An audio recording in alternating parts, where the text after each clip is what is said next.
docked today at St. Maarten. Here's what you can expect.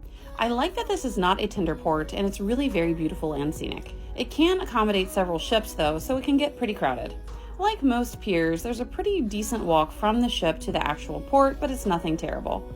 Other than the standard shopping, things like cruise ship jewelry stores and souvenirs, there's really not much to do at this port.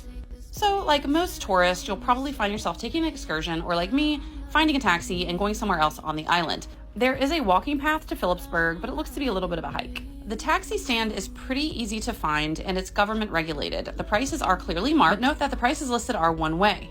We visited the famous airport beach, or Maho Beach, and it was $36 for 2 people round trip. Once you decide where you want to go, you'll stand in this line, tell them where you want to go, pay, and they will give you a wristband. At each beach, there is a return taxi stand that's pretty easy to find. Just show them your wristband and don't miss the return time. The roads are narrow and traffic can be bad, so allow enough time to get to and from.